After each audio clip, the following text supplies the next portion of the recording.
Hello, my spooky seekers, and welcome to the second ever Haunted Ohio podcast with your host, me, LeeAnn Fissel.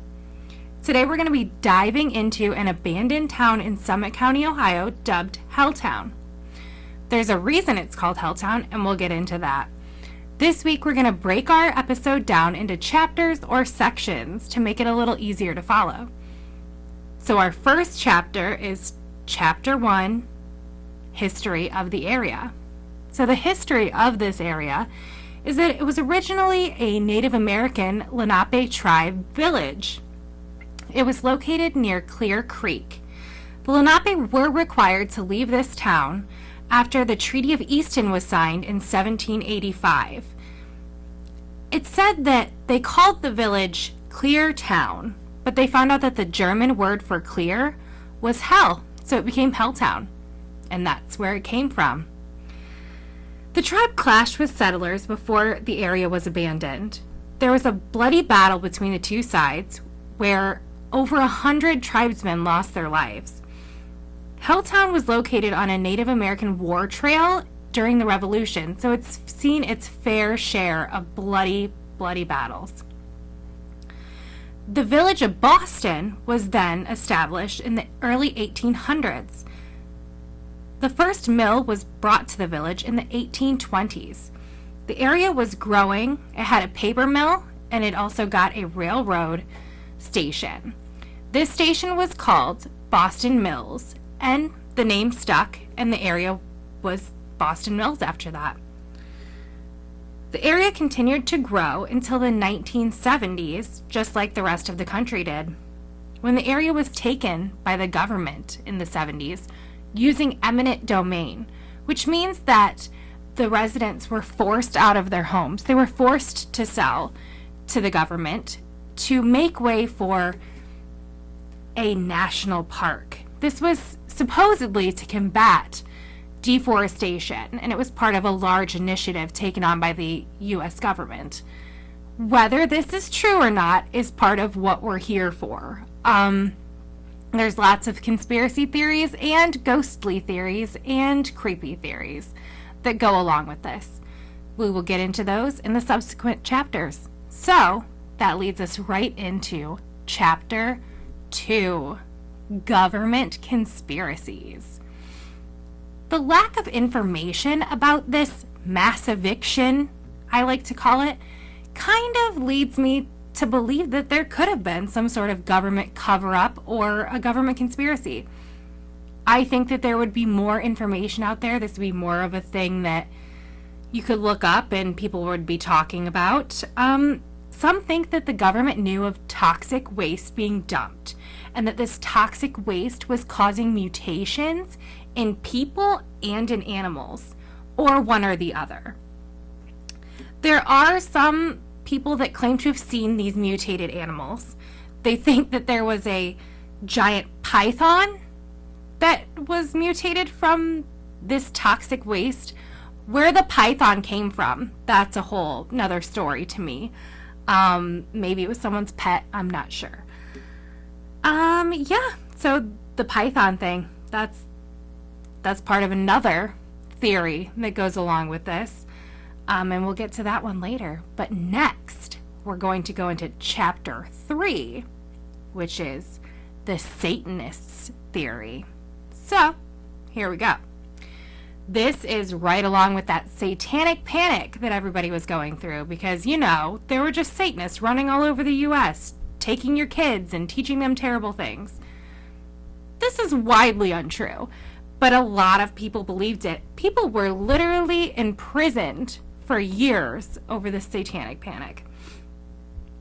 People just didn't get people that were different or like Dungeons and Dragons, evidently. Some have said that it was a cult that came into town. Who knows? That kind of rings true to me. The cults were a big thing in the 70s. People bought into it. People loved it. It was all about living in the cult. But neither of these actually ring true to what happened there to me. Do I think they're possible? Yes, anything's possible. Literally anything's possible. But I don't know. I don't know if those ring true to me. Cults or Satanists. But Chapter 4, well, that's that's just a treat. So here we go. Chapter 4, The Monster. Some say that a murderous monster lives in the woods. But I can't get much information on what the monster is besides the python that I mentioned earlier.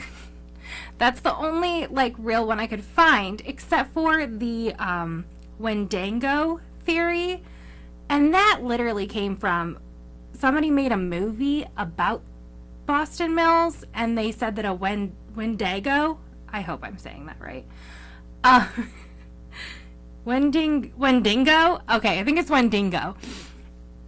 Attacked a teenage girl and killed her, and that's what the movie's about. So I think that that's where that theory comes from, because I don't even think that's a mythical, cryptic creature that we hear about a lot here. If I'm wrong, correct me, but I don't think that that's a here thing. I think that's a more out west thing.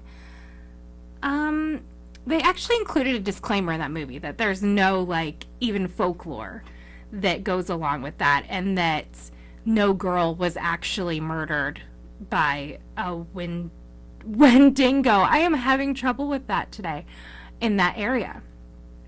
So let's go into chapter 5, which is more along the lines of our Haunted Ohio podcast here.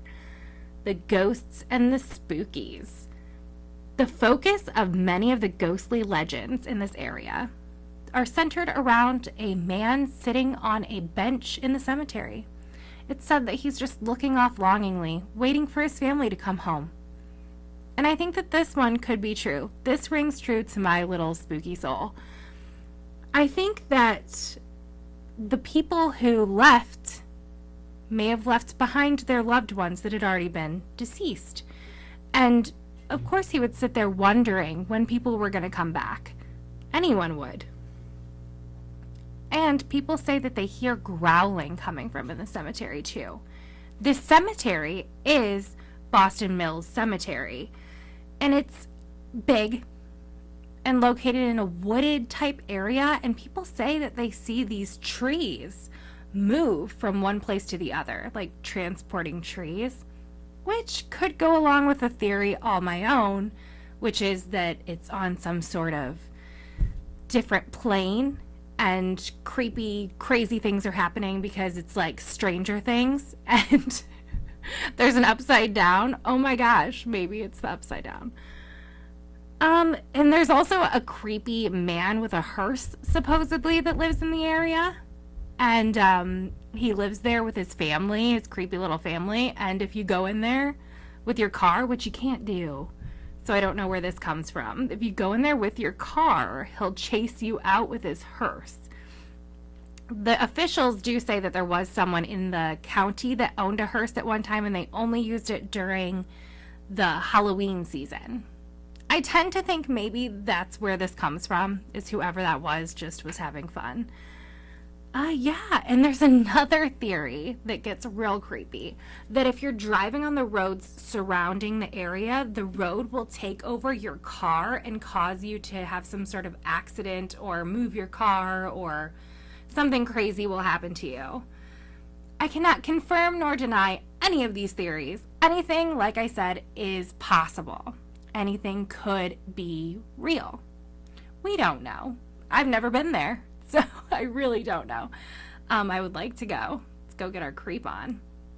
So I think technically now it is part of the National Forest, but they never made like a park there. It's just sitting there. The buildings have been demolished since 2016. The cemetery obviously still stands, and I think there's like a couple structures, but basically everything's gone as of 2016, which is probably good because people were probably going there and being crazy. So what do I think the real story is the question. Well, maybe they were really trying to make a national park. Maybe that was their whole thing, but I personally don't think so. Most of the structures, like I said, have been torn down. I don't know, so I guess we'll just never know. There's no, evidence left, I guess, of what really was there, what really was happening. So let me know what you think. What do you think the real reason was. Do you think they were making a park? Do you think that they had toxic sludge? Do you think there's a python? What do we think, guys? So thank you for listening. Next week, we're going to be looking into Franklin Castle in Cleveland, Ohio. There's no shortage of ghosts of the most haunted place in Ohio, supposedly. Again, here we go with the most haunted place. This has been Haunted Ohio Podcast with me, LeeAnn Fissel. Thanks for listening. Until next time, stay spooky.